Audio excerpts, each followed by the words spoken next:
يا صباح الفل، عاملين ايه؟ النهارده هنعمل قمر الدين بالفراولة وبالمشمش الكداب اللي هو الجزر. تمام. وزي ما انتم شايفين هيطلع كده في منتهى الحلاوة والجمال. هنقول دلوقتي المقادير مع بعض. معايا كيلو من الفراولة، عليه نص كوباية من السكر، وكيلو من الجزر المسلوق عليه برضو نص كوباية من السكر، وهحط على كل واحدة نص معلقة من ملح الليمون. تمام. وهضربه بالهاند بلندر او في الخلاط. تمام كده. بالنسبة لي الفراولة دي يعني أنا حبيت أجرب، ويعني حاسة بإن اختراع يعني. تمام. أنا بنتي بتقولي انتي هتعملي هو في قمر الدين فراولة؟ سكت كده قلت لها ليه لأ. تمام. وقلت أجرب معاكم بقى، والتجربة طلعت ناجحة. تمام. احنا حطيناهم دلوقتي في الحلة، وهناخدهم على النار وهنفضل نقلب فيهم باستمرار. يعني تفضلي تقلبي فيهم باستمرار كده، معلش. هنتعب شوية بس هتطلع معاكي نتيجة حلوة قوي. تمام. انا حطيت على الفراولة لون جل احمر يعزز اللون بتاعها، واللون مش مضر خالص. تمام. لون طعم. ماشي. هنفضل نقلب فيهم لحد ما المية السوائل اللي فيهم تختفي. احنا ما حطيناش مية خالص.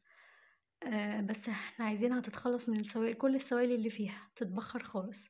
فاهمني؟ بصوا الجزر كده ابتدى معايا اللي هو ايه، خلاص. فانا هضيف له الجيلي بتاع المشمش، وده طبعا هيدينا النكهة.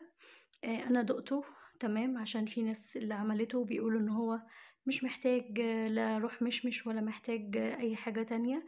لا يا جماعة، هو مزز من ملح الليمون لكن طعمه جزر. تمام.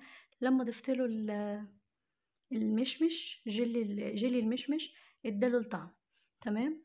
كده الفراولة بتاعتنا ابتدت تدخل اهي برضو في السوا. يعني انا طلعت روح الفراولة يعتبر. تمام.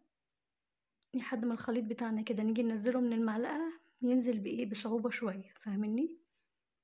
احنا هنا لما حطينا الجيلي مش هنخليه على النار كتير، يغلي كده كام غلوة وبعد كده نرفعه ونفضيه في الصاج بتاعنا. تمام. كده تمام قوي. الفراولة هي كمان بقت جاهزة معانا.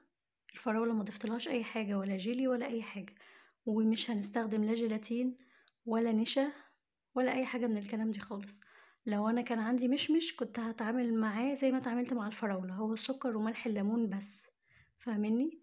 بس انا هنا الصاج بتاعي دهنته بالزيت، وحطيت فيه الجزر بتاعي او المشمش الكداب بتاعي.